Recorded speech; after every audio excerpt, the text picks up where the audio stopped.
अस्सलाम वालेकुम नाजरीन, प्रोग्राम दूसरा रुख में खुशामदीद। मैं हूं आपका मेज़बान नादिर गुरामानी। नाजरीन, हाल ही में जो पार्लियामान में कुछ इश्यूज़ आए ओवरसीज़ पाकिस्तानीज़ के हवाले से और साथ ही साथ जो ब्रीफिंग बताई गई, जो ब्रीफिंग में डिटेल्स सामने आई, उनमें भी ये कहा गया कि कई ममालिक हैं जिनकी जानिब से शिकायत जो हैं वो सामने आ रही हैं। माजी में हमने देखा कि उन तमाम शिकायत को हल करने के लिए कई इक़दाम उठाए गए, लेकिन अब आज के प्रोग्राम में हम ये जानने की कोशिश करेंगे कि कौन से ममालिक हैं जहाँ से सबसे ज़्यादा ओवरसीज़ पाकिस्तानीज़ के हवाले से शिकायत आ रही हैं, और वो पाकिस्तानीज़ जो यहाँ से बैरून मुल्क जाते हैं और वहाँ पे गैर कानूनी तौर पर वो रह जाते हैं। इसी के साथ साथ आज के प्रोग्राम में हम जो मुल्क की सियासत है उस पर भी मज़बूत बात करेंगे, और मेरे साथ इस वक्त मौजूद हैं वफाकी वज़ीर चौधरी सालिक हुसैन साहब। सर, बहुत शुक्रिया, आपने वक्त निकाला। ये जो शिकायत आ रही हैं कि दुबई में इतने लोग हैं पाकिस्तानी, फिर ये भी डिटेल्स आती हैं कि हमारे पाकिस्तानी अभी भी बैरून मुमालिक में जेलों में हैं, तो इसकी क्या डिटेल्स हैं सर? देखिए, आप जब किसी भी मुल्क में जाए ना, देखिए अब हमने इसीलिए मैं बहुत ज़ोर दे रहा हूँ इनको यहाँ पे कि जी जो भी पाकिस्तानी बाहर जाए उससे पहले उसको उस मुल्क की ओरिएंटेशन दी जाए, बहुत ज़रूरी है। उसके लिए हम अलहदा मॉड्यूल्स बना रहे हैं, अलहदा कोर्सेज बना रहे हैं कि 1 हफ़्ते 2 हफ़्ते की उसको बाकायदा ट्रेनिंग दी जाए। जो जॉब के लिए जाए या ओवरऑल? नहीं, जॉब के लिए। अच्छा। ताकि जब वो उस मुल्क में जाए तो उसको पता हो कि वहाँ के नॉर्म्स क्या हैं, वहाँ उस सोसाइटी किस तरह की है, वहाँ कल्चरली क्या चीज़ें जो हैं वो सेंसिटिव हैं। हाँ, लेकिन मिनिस्टर साहब ये बताएंगे कि कितने पाकिस्तानी हैं जो बैरून मुल्क रह रहे हैं और गैर कानूनी तौर पर रह रहे हैं? नहीं, कोई दुबई में या सऊदी अरब में? देखिए, दुबई ने तो अभी एमनेस्टी शुरू कर दी है जी, तो उसको हम प्रमोट कर रहे हैं कि जी आप उसको अवेल करें। 1 सितंबर से उन्होंने एक एमनेस्टी प्रोग्राम शुरू किया है कि जो भी ओवरस्टे कर गया, जो भी वहाँ पे अनऑथराइज तरीके से रह रहा है, तो वो अपने आप को प्रेजेंट करे तो और अपने आप को वहाँ पे रजिस्टर करवा सकते। लेकिन हाल ही में हमने देखा कि जब पाकिस्तान तहरीक इंसाफ की हुकूमत ख़त्म हुई तो उसके बाद ये दावा किया गया कि पाकिस्तान में तो नौजवानों के लिए कुछ रहा ही नहीं है और बैरून मुल्क वो जा रहे हैं। क्या वाकई PTI की हुकूमत ख़त्म होने के बाद बड़ी तादाद में लोग बाहर गए हैं? आप उसकी एवरेज निकाल लें तो उतनी ही है जितनी PTI के दौर में थी। ऑन एवरेज उतने ही लोग जा रहे हैं हर साल आना बाहर। देखिए, हमारा मुल्क बहुत बड़ा है, हम उसको रियलाइज़ नहीं करते कि यहाँ हम उनको लोकल कोई मौके मुहैया करें जी, और अगर नहीं तो फिर उनको बाहर जाने के बेहतर से बेहतरीन जो है वो मौके फराहम करना हमारी जिम्मेदारी है।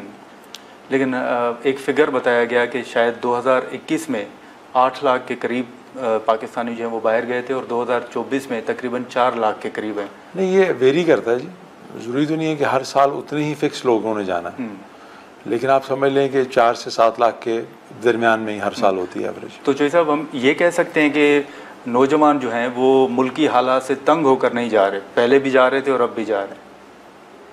जी, मैं तो ये समझता हूँ जी, मुल्की हालात देखें, वो तो हुकूमत का इस टाइम पे अवलीन तरजीह भी यही है कि हालात को यहाँ पे ठीक किया जाए। और अगर आप इंडिकेटर्स देखें, और वो खाली इंडिकेटर्स नहीं है, क्योंकि परसेप्शन जो है वो बहुत देर बाद ठीक होता है। सही। रियलिटी चल रही होती है हाजिर में, लेकिन परसेप्शन जो पुराना होता है वो कई महीने लग जाते हैं कैरी फॉरवर्ड कर रहा होता है, तो वो भी ठीक हो जाएगा। लेकिन हमने देखा है कि बहुत से लोग जो हैं वो डिपोर्ट होते हैं, यहाँ आते हैं और वो फिर से उसी मुल्क में चले जाते हैं, तो इसकी वजह क्या है? क्या इसमें कोई नादरा की इन्वॉल्वमेंट है? इमिग्रेशन में कहीं कोई लकूना मौजूद है? इसमें जी हमारी बात हुई है उनसे कि कम से कम इस मेथड को बेहतर करने के लिए उनको लीगल तरीके मुहैया किए जाएँ, फराहम किए जाएँ। उसके लिए हमारी मिनिस्ट्री भी भरपूर कोशिशें कर रही है कि मैक्सिमम लोगों को इस तरफ लेके आया जाए कि इतना डिफ़िकल्ट नहीं है। अगर एक कंट्री की एक रिक्वायरमेंट है, आप रिक्वायरमेंट पूरी करके चले जाएँ, तो बेहतर नहीं है कि आपको वो वहाँ से टिकट भेजें और आप फ़्लाइट के ऊपर बैठ के जाएँ, बजाय इसके कि आप कोई ऑल्टरनेट रूट लें।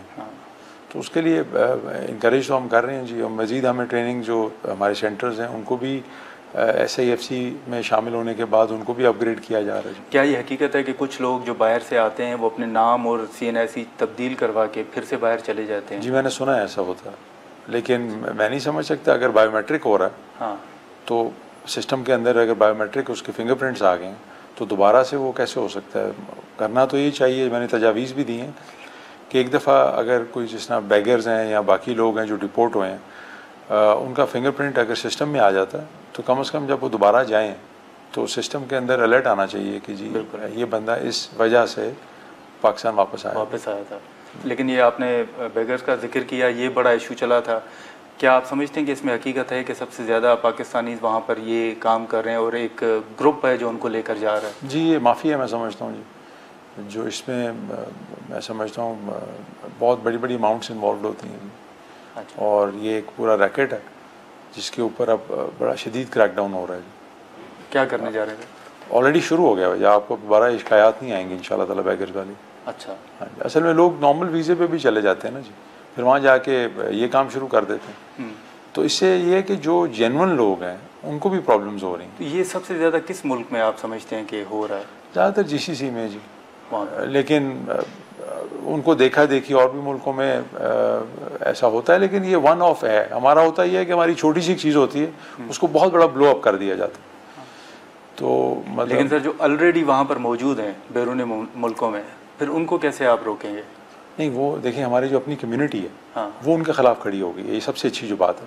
अच्छा जी, कई ममालिक में अगर कोई एक आधा ऐसा नज़र आए उनको सड़क पे, तो हमारे जो अपने पाकिस्तानी वहाँ पे रह रहे हैं वो उसको अप्रोच करना शुरू कर देते हैं कि भाई क्या कर रहे हो तुम, अच्छा, क्यों हमारा नाम ख़राब कर रहे हो। ये कई मुल्कों में होना शुरू हो गया है। जोई साहब, अगर सियासत के हवाले से बात करें तो हमने देखा कि जो हुकूमत के इत्तेहादी तो नहीं रहे, माजी में हमने देखा कि जितनी हुकूमतें बनी अख्तर मेंगल साहब ने उनको सपोर्ट किया, वोट दिया। अब उनको मौजूदा हुकूमत से शिकायतें हैं। जो पीडीएम की हुकूमत रही उनमें अख्तर मेंगल साहब आप लोगों के साथ रहे, अब उन्होंने रिज़ाइन कर दिया है, हुकूमत मनाने की कोशिश कर रही है। आप क्या समझते हैं कि अख्तर मेंगल साहब को ये फ़ैसला क्यों करना पड़ा? मुझे कोई भी क्लैरिटी नहीं है जी कि उन्होंने फ़ैसला क्यों किया। पिछली पीडीएम के दौर में मुझे याद है तब भी वो एक आध दफ़ा नाराज़ हुए थे, लेकिन उसके बाद वो राज़ी हो गए थे। तो मैं अभी भी उम्मीद करता हूँ कि जो भी उनके हैं ख़दशात उनको दूर किया जाएगा और उनको अप्रोच भी किया जा रहा है। तो मैं उम्मीद करता हूँ कि इंशाअल्लाह ताला अपने फ़ैसले पर नज़रसानी करेंगे। लेकिन जो बलूचिस्तान के हवाले से उनकी शिकायत हैं, आप समझते हैं लॉ एंड ऑर्डर की सिचुएशन आपके सामने है कि बलूचिस्तान पर या बलूचिस्तान की सूरत हाल अभी तक दुरुस्त नहीं हो सकी, या जो मिसिंग पर्सनस वाला इशू है वो हुकूमत हल नहीं कर सकी? देखिए, क्रिटिसाइज़ करना बहुत आसान है। मैं समझता हूँ कि जो पार्लियामेंटेरियंस हैं स्पेशली बलूचिस्तान से, उनको चाहिए वो तजावीज़ दें। हाँ। वो ये क्यों कह रहे हैं कि जी ये हो गया, ब्लास्ट हो गया, लोग शहीद हो रहे हैं, फौत हो रहे हैं। तजावीज़ दें कि जी ये मेरे पास तजावीज़ हैं, इस तरह से बलूचिस्तान के हालात बेहतर किए जा सकते। तो अख्तर मेंगल साहब को भी इस्तीफ़ा देने की बजाय तजावीज़ बिल्कुल देनी चाहिए जी। उनको बताएं कि जी ये 4 चीज़ें इस पर हुकूमत अमल दरामद करे तो हालात ठीक हो जाएंगे। तो लेकिन वो तो कहते हैं हमने मिसिंग पर्सनस की लिस्ट दी है, तो वो अभी तक बाजियाब नहीं हो पा रहे। नहीं, देखिए उसमें एक बड़ी क्लियर लाइन नहीं है कि जी मिसिंग पर्सन है क्या नहीं है। मेरे ख्याल में उसमें इनको बिल्कुल बैठना चाहिए गवर्नमेंट को, इनको एक्सप्लेन करना चाहिए कि ये लोग कौन थे, कहाँ गए, क्या हुआ क्या नहीं हुआ। लेकिन ये तो सिक्योरिटी एजेंसीज ही उनको बेहतर बता सकती हैं। लेकिन रिस्पॉन्सिबिलिटी आप समझते हैं कि प्राइम मिनिस्टर की बनती है कि वो इंगेज करें, उनसे रब्ता करें, उनको बुलाएं? बिल्कुल, इंगेजमेंट जी बहुत ज़रूरी है। और मैं समझता हूँ ओवरसीज़ के हवाले से भी जो हमारे बैरून मुल्क पाकिस्तानी हैं उनके साथ इंगेजमेंट लाजमी है। मैं तो हर जगह पे इसी चीज़ का कायल हूँ, चाहे वो आपके मुखालिफ हो, फ़र्क नहीं पड़ता, वो Pakistani end of the day. आपने उसके भी काम करने हैं, अगर वो मुश्किल में आपने उसकी भी मदद करनी है। तो मैं तो टोटल इससे बालातर होकर सोचता हूँ जी कि कौन किस जमात से है। अगर अल्लाह ताला ने आपको एक रिस्पॉन्सिबिलिटी दी है तो सारे पाकिस्तानियों के लिए, तो मेरी तरफ से आपको कभी ये शिकायत नहीं मौसूल होगी कि जी हम किसी और जमात के थे तो इन्होंने हमें हेल्प नहीं, सपोर्ट नहीं की। लेकिन आजकल आप देखें कि 8 फरवरी के इंतखाबात के बाद एक बड़ी बहस चल रही है कि ये फॉर्म 45 वाले हैं, ये फॉर्म 47 वाले हैं। पीटीआई ये दावा करती है कि हुकूमत जीती ही नहीं और उनकी सीटें उनको दी गई हैं। आपके हलकों में या ओवरऑल आप समझते हैं कि पीटीआई के इस मौक़िफ़ में हकीकत है, कोई सच्चाई है? देखिए, यही स्लोगन 18 में जो आज हुकूमत में है उन्होंने ये चलाया था। हाँ, आरटीएस वाला। जी जी। और आरटीएस का उससे पहले नाम किसी को पता ही नहीं होता था। आज जिस तरह फॉर्म 47, 45 का लोगों को इससे पहले नहीं इल्म था कि ये भी कोई चीज़ होती है। 2013 के इलेक्शन को जरदारी साहब ने आरओ इलेक्शन करार दिया। वो आरओ था, फिर आरटीएस था, अब ये फॉर्म 47 है। तो ये तो चलता रहता है जी, हर दफ़ा ही होता है पाकिस्तान में। तो आप समझते हैं कि माजी में भी गलत था और अब भी गलत है? मैं इसको ना गलत कहूँगा ना सही कहूँगा जी। मैं कहूँगा ये पाकिस्तान की पॉलिटिक्स ऐसी है, तो ये चलता रहेगा आपके सामने। लेकिन सर वो तो चल रहा है जी। वो तो दावा करते हैं ना कि हमारी इवन जो नवाज लेकिन जो हारता है जी वो फिर कोई ना कोई स्लोगन तो ले आता है ना जी।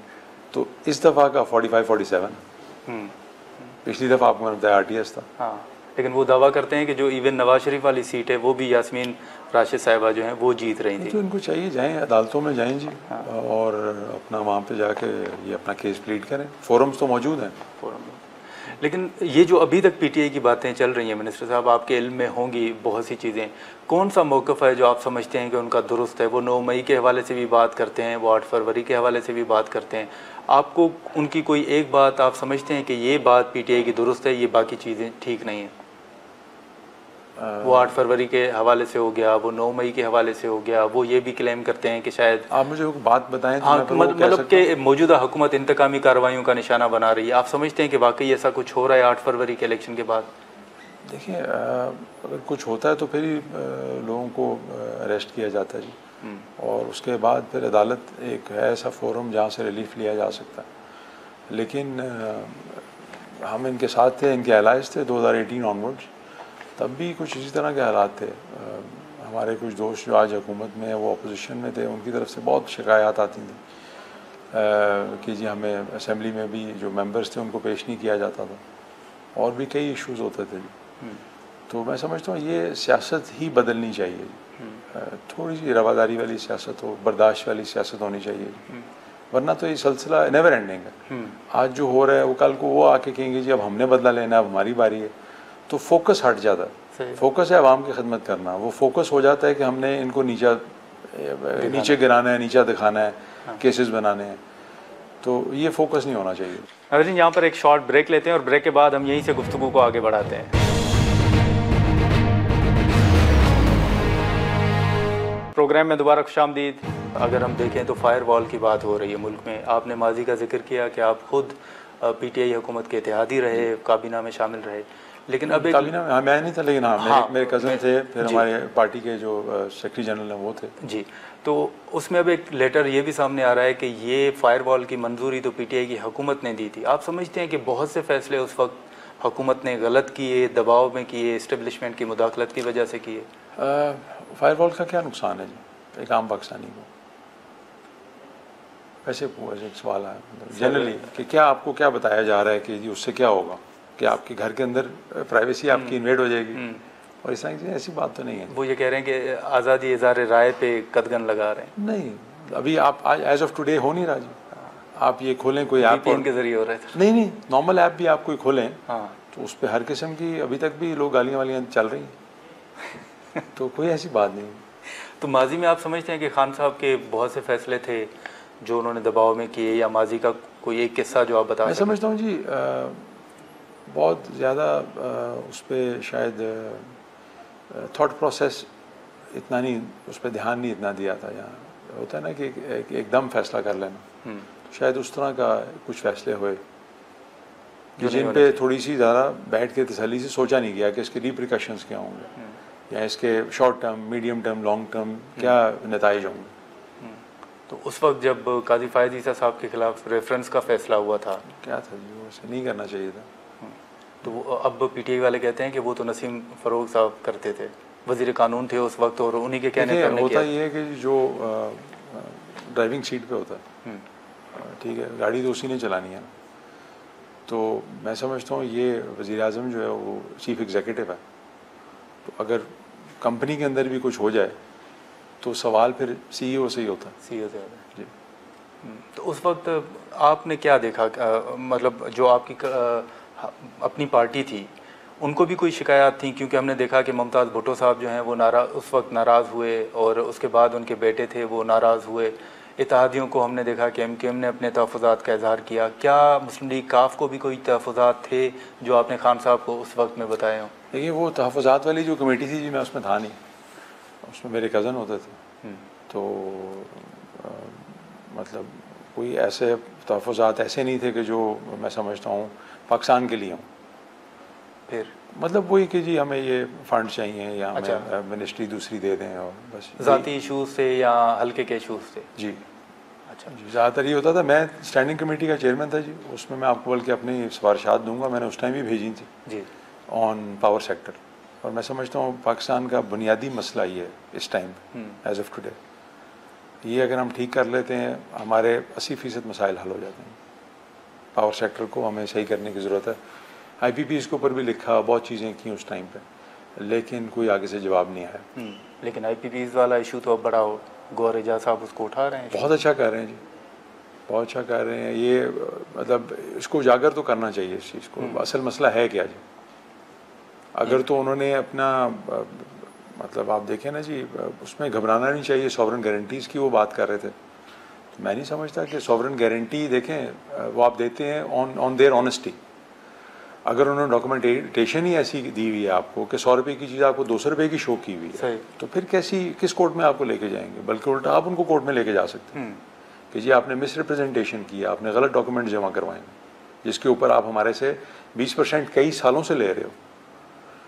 तो अब मतलब खुदा के लिए थोड़ा सा सोचना चाहिए कि इससे एक आम आदमी मतलब जो बिल्कुल ही बेसिक बुनियादी अपनी ज़रूरियात पूरी करता है, और एक आदमी जिसके पास दुनिया की हर चीज़ है, वो भी तंग है। लेकिन चौधरी साहब, हमने देखा कि माजी में जब खान साहब ने ये बात की थी कि वो DGISI हों उस वक्त या दीगर को इस्तेमाल करते हैं कानून साजी करवाने के हवाले से, तो उस वक्त बड़ी तनकीद हुई थी। फिर उस वक्त फ़ोन टेपिंग के हवाले से भी बात हुई थी, तब भी बड़ी तनकीद हुई थी। लेकिन आप जिस हुकूमत का हिस्सा हैं, वो हुकूमत तो उसको लीगलाइज़ कर रही है कि एजेंसियाँ जो हैं वो फ़ोन टेप कर सकेंगी और किसी की भी कर सकेंगी। नहीं, देखिए इसमें कोई मेथड होगा। आई एम श्योर कि there will be certain method के भी किस लिहाज से किया जाएगा, किस वजह से किया जाएगा। मतलब हर शहरी का नहीं होगा? मेरा नहीं ख्याल ऐसे होगा। आई एम श्योर अब इसकी डिटेल्स आएंगी तो पता चलेगा। हाँ। लेकिन मेरा नहीं ख्याल कि ये और इतना ऐसे थोड़ी होता है कि आपने बस बटन दबाया तो जी सारे लाखों लोगों की रिकॉर्डिंग स्टार्ट हो गई है। तो आप समझते हैं कि अभी आई एम श्योर कहीं ना कहीं से सैंक्शन होगा। मतलब ये तो नहीं कि आप रैंडमली किसी का भी। सर, मौजूदा हुकूमत जो फैसले कर रही है, जो कानून साजी हो रही है, एक बिल मंजूर हुआ पब्लिक गैदरिंग के हवाले से या रैलीज़ के हवाले से, आप समझते हैं कि ये PTI को रोकने के लिए किया जा रहा है कि वो D चौक पे या कहीं जलसा ना कर सकें? नहीं, मेरा नहीं ख्याल जी। अब आप देखें ना, उनकी मोबिलाइजेशन, वो तो अगले दिन उनको रोका ना सुबह जी खान साहब ने। एक दिन पहले तक तो यहाँ कुर्सियाँ भी नहीं लगी हुई थी। अगर 12 घंटे बाद जलसा हो, हाँ, तो जहाँ पे होना है वहाँ पे तो स्टेज भी बन गया होता है, कुर्सियाँ भी आ गई होती हैं, तो सिंपल सी बात है। आप इसका खुद आप बेहतर समझते हैं। लेकिन वो जलसा रुका कैसे? नहीं, आप बताएं, रुका जैसे भी, हाँ, लेकिन अगर होना ही नहीं था तो ना होने वाली चीज़ कैसे रोकी आपने? नहीं, वो तो कह रहे हैं कि हमारे इंतजाम थे, स्टेज भी बना हुआ था, कंटेनर भी नहीं, लेकिन वो दौरे कर रहे थे वहाँ पे। नहीं, लेकिन कोई स्टेज, मैं खुद नहीं गया। हाँ, आप पूछ लीजिएगा किसी से भी। लेकिन वो जलसा रुका कैसे सर? मेरे ख्याल है इनका कोई इंटरनल इन्होंने कोई फैसला किया था PTI वालों ने। लेकिन फिर सवाल तो आप लोगों से होगा कि मौजूदा हुकूमत की मौजूदगी में अगर आजम स्वाति और बैरिस्टर गौहर साहब उठकर अडियाला जेल चले जाते, स्पेशल परमिशन मांगते हैं हुकूमत से। आपसे मांगी थी? मेरे मतलब से हुकूमत से मैं उस पार्ट नहीं हूँ उस चीज़ का, लेकिन ये भी हो सकता है कि उन्होंने स्पेशल रिक्वेस्ट की हो कि जी हमने फौरी तौर पे मिलना है खान साहब से, और उनका गवर्नमेंट ने कहा चलो मिल लें। ये भी हो सकता है। इस वक्त जितने फैसले हो रहे हैं, जैसे मैंने जिक्र किया, मुस्लिम लीग काफ तमाम फैसलों पर ऑन बोर्ड है और इत्तफाक करती है कि जो कुछ शहबाज शरीफ साहब बतौर वज़ीर आज़म कर रहे हैं वो ठीक है जी। मतलब मेजॉरिटी चीज़ों पे, मतलब अगर कोई ऐसा नहीं है कि हमने किसी बात पे उनको मना किया और फिर भी हो रहा हो, लेकिन जिस चीज़ में हमारे से मशवरा करते हैं हम ज़रूर उनको। लेकिन सर अभी MQM भी तो खुश नज़र नहीं आ रही, वो भी अपने तहफ़्फ़ुज़ात का इज़हार कर रही है। पीपल्स पार्टी को आप देखें कि मुख्तसर वक्त में 3 मुलाकातें बिलावल साहब कर चुके हैं, तो क्या काबीना के अंदर भी आपने देखा है कि MQM जो है वो अपने तहफ़्फ़ुज़ात का इज़हार कर रही है? मैं जितनी भी काबीना मीटिंग्स में गया हूँ जी, तो मैंने नहीं खालिद भाई को देखा कि कोई ऐसी बात हुई हो। तो ये लगता है, देखिए बुनियाद खदशात किस चीज़ के हैं? अगर तो कराची के हवाले से MQM के उसमें लोगों का बेनिफिट हो रहा है, फ़ायदा हो रहा है, तो पीपल्स पार्टी भी उसको कोई नेगेटिव नहीं लेगी। तो ये चलता रहता है जी पॉलिटिक्स में। कोई अगर आपका कोई ज़ाती इशू नहीं है तो अच्छी बात है, आपको आवाम के लिए हमेशा आवाज़ उठानी चाहिए और इशू जो हों उनको हाईलाइट भी करना चाहिए। लेकिन अब चौधरी साहब, एक दरख्वास्त जो है वो इमरान खान साहब ने इस्लामाबाद हाई कोर्ट में दायर की है मिलिट्री ट्रायल के ख़िलाफ़। क्या जो काबीना के इजलास हो रहे हैं उसमें खान साहब का मामला ज़ेर बहस आया है? नहीं, आखिरी 2 काबीना मीटिंग्स में तो नहीं आया। अच्छा, तो हुकूमत इरादा क्या रखती है? कोई आपने चीज़ कोई महसूस की हो कि मिलिट्री ट्रायल जाएगा या आप समझते हैं होना चाहिए उनका? देखिए, अगर तो वो उस कैटेगरी में फॉल करते हैं तो फिर तो कोई रोक भी नहीं सकता, फिर तो होगा ही। अगर वो उस कैटेगरी में नहीं आते तो फिर नहीं होगा जी। हुकूमत तो कह रही है कि होगा। अगर तो उनकी कोई कलूजन थी ऐसी कि जहाँ पे इदारों को भी जो है वो मलाइन करने के लिए या उनके अंदर कोई दरारें डालने के लिए कोई ऐसी शवाहिद हैं, तो फिर मुझे नहीं पता उसका क्या लीगल रेमिफिकेशंस होंगे। लेकिन ओवरऑल जो काबीना के इजलास हो रहे हैं, आप समझते हैं उसमें ये वाला मामला ज़ेर गौर जो इजलास है इसमें तो कोई डिस्कशन नहीं हुई। अच्छा, लेकिन क्या फिर इस मामले पर एतमाद में लिया गया है इत्तेहादियों को कि क्या होगा? क्योंकि माजी में जरदारी साहब, कानूनी प्रोसेस है, इसमें कोई भी प्रीएम्प्ट तो नहीं कर सकता कि ये होगा। चलें सर, अगर इजाज़त दें तो यहाँ पर नाज़रीन एक शॉर्ट ब्रेक लेते हैं और ब्रेक के बाद हम यहीं से गुफ्तगू को आगे बढ़ाते हैं।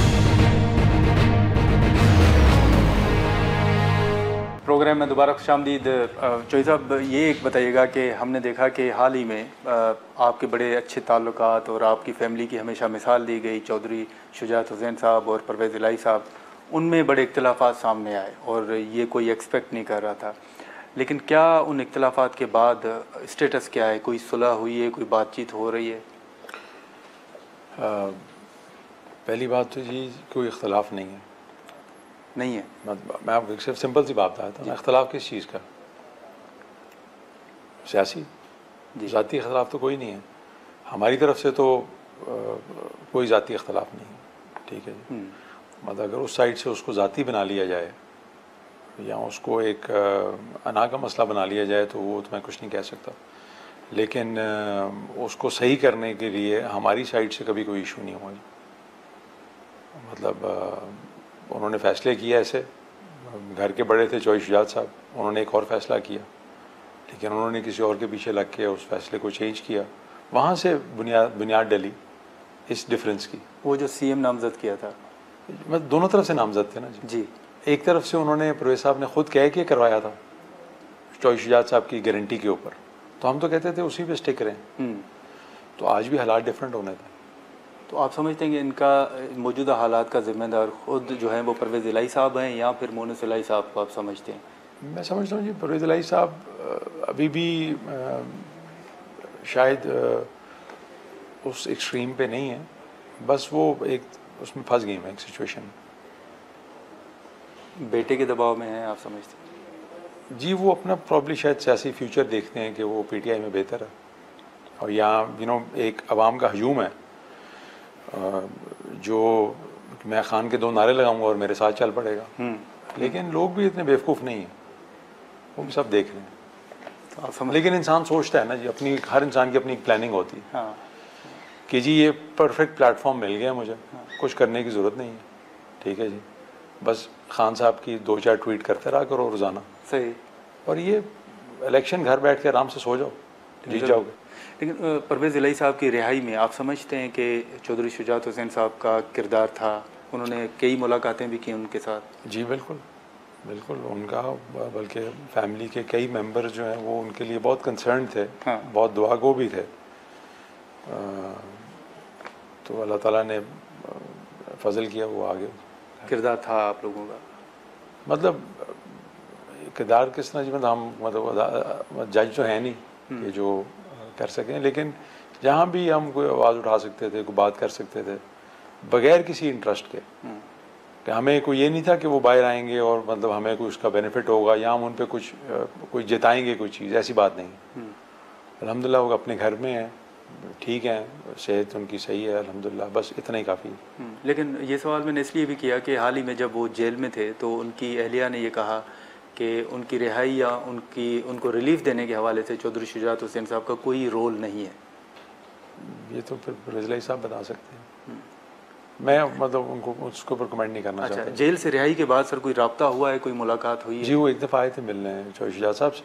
अच्छा। और फिर कुछ दफ़ा चौधरी शुजात साहब उनसे मिलने गए। अच्छा। लेकिन टोटली बस वो था, बड़ा थोड़ा फॉर्मल था। उनका आपस में तो फॉर्मल रिलेशनशिप नहीं है, लेकिन उसको मुलाकात को एक ऐसा बना दिया गया था। हाँ। कि कोई सियासी बात नहीं हुई। अच्छा। इस तरह कहूँगा उसको। लेकिन ये भी था ना कि अब तो प्रॉपर्टी भी अलग हो गई है, ये भी फैसले हो गए हैं, तो शायद दूरियां जो हैं वो बढ़ गई हैं। मेरा ख्याल है उसी सिलसिले में ही मुलाकात थी। अच्छा, जेल से रिहाई के बाद? जी जी जी।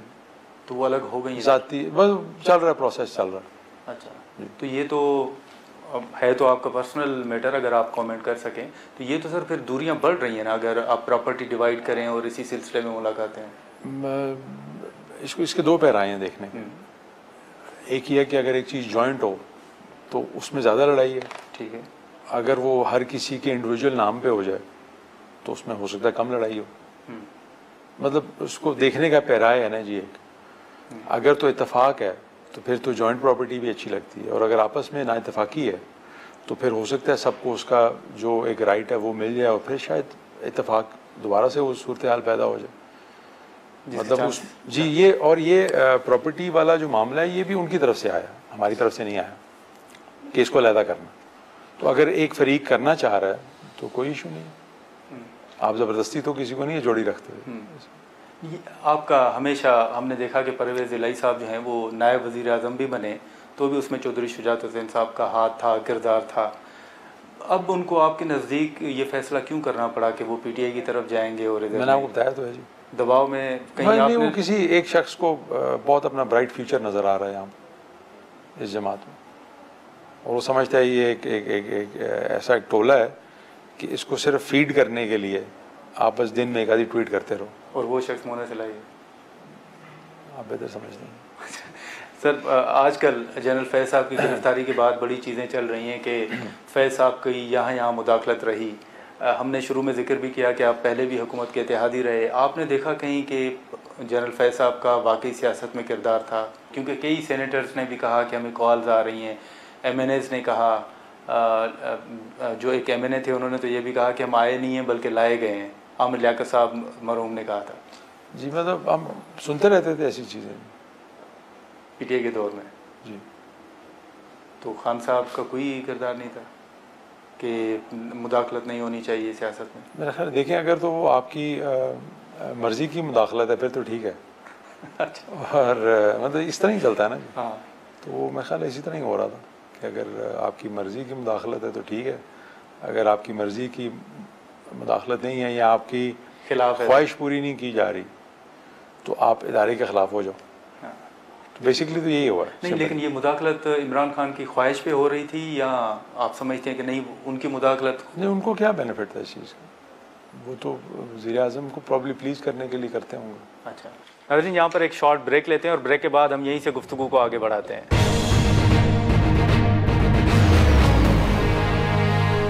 प्रोग्राम में दोबारा खुशामदीद। क्या उस वक्त आपकी जमात को ये बताया गया कि मौजूदा हुकूमत का सेटअप, जैसे आज हुकूमत में शामिल जमातें ये दावा करती हैं कि 2035 तक का प्लान था, क्या वाकई कोई ऐसा प्लान था? आई एम नॉट श्योर जी, इस हवाले से मेरे पास कोई इन्फॉर्मेशन नहीं है। अच्छा सर, हमने परवेज़, लेकिन होता ऐसे ही है, जब इंसान कुर्सी पे बैठता है तो वो तो ताहयात की प्लानिंग करता है ना।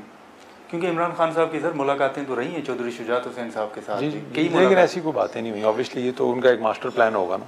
अच्छा। हमारे साथ मास्टर प्लान नहीं डिस्कस किया। अच्छा, लेकिन हमने जैसे आपने शुरू में सियासत के हवाले से परवेज़ इलाही साहब के हवाले से बात की, एक फ़ैसला जो जब उनको वज़ीर आला नामज़द किया गया तो उस वक्त वो जरदारी हाउस भी गए थे, मिठाई भी लेकर गए। हर जगह उनके साथ था जी। अच्छा, हर जगह कोई ऐसी मीटिंग नहीं थी जो, या कोई ऐसी बात, ऐसा वाकया नहीं है जो मेरे सामने ना हुआ। हाँ, तो लेकिन बाद में, और मकसद एक था कि परवेज़ इलाही साहब को वज़ीर आला बनवाना। ठीक है। और चौधरी शुजात साहब के ज़िम्मे उन्होंने लगाया हुआ था कि जी ये आप ही कर सकते हैं और आप नहीं कराना। तो सर मुबारक देने के चंद घंटों के बाद अगले दिन रात को मुबारकबाद दे के आए। अगले दिन सुबह भी ठीक था मामला। ये जब मुझे जो मेरा ज़ाती ख्याल है कि जब ये पीटीआई वालों को पता चल गया ना कन्फर्म 100% कि इनको फाइनल और पक्की ऑफ़र आ चुकी भी है और इन्होंने एक्सेप्ट कर ली भी, तो उन्होंने, आप समझ लें कि रिश्ते के ऊपर एक और रिश्ता डाल दिया। अच्छा, हाँ, तो वो फिर स्लिप हो गए। और उस एक कॉल का भी जिक्र होता है? नहीं, वो फिर मोने इलाही साहब जो हैं वो बीच में शामिल हुए दोपहर के बाद, और उन्होंने कहा कि नहीं जी खान साहब को मिलने जाना है, सिर्फ मिलने जाना है और कोई ऐसी बात नहीं। तो चौधरी शुजात साहब कहते रह गए उनको कि जी अब क्या करने जाना है आपने वहाँ पर, फैसला तो हो गया। नहीं, बस मैं मिल के वापस आ रहा हूँ। अच्छा जी, आपको ये बताया गया था कि सिर्फ मुलाकात है? जी जी जी, तो बस वो मिलने गए हैं और वापस घर आने से पहले ही फैसला कर दिया। तो वापस आके बताया? बस फिर कोई जवाब तो नहीं था जी उनके पास। अच्छा, लेकिन सर इसमें एक कॉल का भी जिक्र होता है और वो कहा जाता है कि प्रोबेबली जनरल फैज़ साहब की जानिब से कॉल की गई। I have no idea. वो कहा उन्होंने यही कि उनका फ़ोन आया था, लेकिन किसी का फ़ोन आया मतलब, और लेकिन वो फ़ोन के बारे में उन्होंने बताया नहीं हमें, बताए बगैर ही चले गए। लेकिन फ़ोन का जिक्र किया जी, बाद में होता रहा, आप इंटरव्यूज़ में भी सुनते रहे। जी।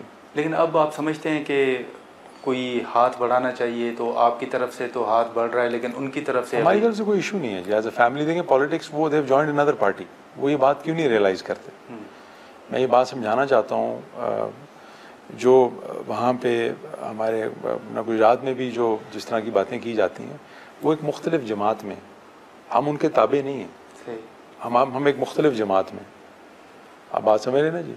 तो वो इस पहराए से नहीं सोचते, स्पेशली जो फीमेल्स हमारी ख़ानदान की पॉलिटिक्स में, कि उन्होंने अपना एक लीडर किसी को चुन लिया हुआ, ठीक है जी, तो वो उसके पीछे चल रहे हैं, अच्छी बात है। हमने कभी उनको कोई उनके बारे में बात नहीं की, ना उनके ख़िलाफ़ बात की है, ना कोई ऐसी कार्रवाई की है। बाकी अगर उनके कोई इश्यूज़ हैं विद द पुलिस या बाकी कोई इस तरह के मामलात हैं, तो उसके हम जिम्मेवार तो नहीं हैं। तो बस, लेकिन वो ये रियलाइज़ नहीं करते कि हम एक मुख्तलिफ जमात में, वो एक मुख्तलिफ जमात में। लेकिन हमारे दरवाजे हमेशा खुले हैं। मेरी तो अभी भी ये ख्वाहिश है कि हम दो डिफरेंट अगर पॉलिटिकल पार्टीज़ में हैं भी, लेकिन जब हम एक दूसरे के साथ मिलें, बैठें, आमने सामने हों, तो कम से कम एक अच्छा ताल्लुक़ और रिलेशनशिप दोबारा से बहाल होना चाहिए। लेकिन वो एक उसको नफ़रत के उसमें ले गए हैं कि भाई ये क्यों सर्वाइव कर रहे हैं, अगर हम डाउन हैं तो इनको भी गिराओ। अच्छा, मतलब इस टाइप की अप्रोच और सोच है। तो परवेज़ इलाही साहब अब खामोश हैं फिर बड़े अरसे से जी, उसकी कोई मेन वजह है, या वो मायूस हैं वाकई कि जो कुछ उनके मशवरे पे उन्होंने किया वो शायद दुरुस्त साबित नहीं हुआ? आप बेहतर जानते हैं उन्हें।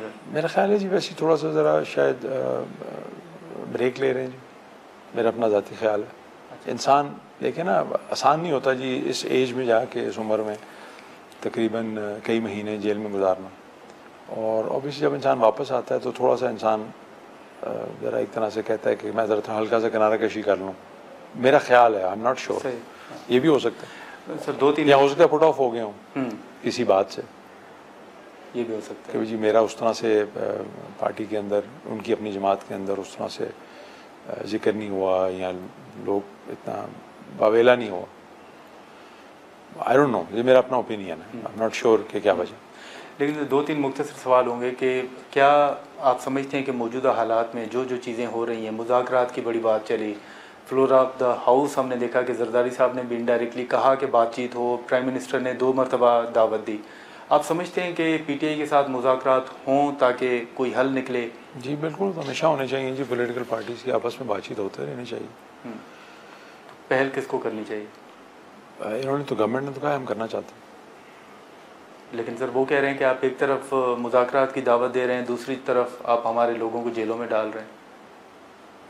नहीं, अब तो ऐसा नहीं हो रहा जी। वो रिसेंटली तो मेरा नहीं ख्याल कोई, अभी भी एक एमएनए उनके जेल में थे जो प्रोटेक्शन ऑर्डर जारी हुए थे। ये शायद किसी मुकदमे में मतलूब हो, नॉट श्योर।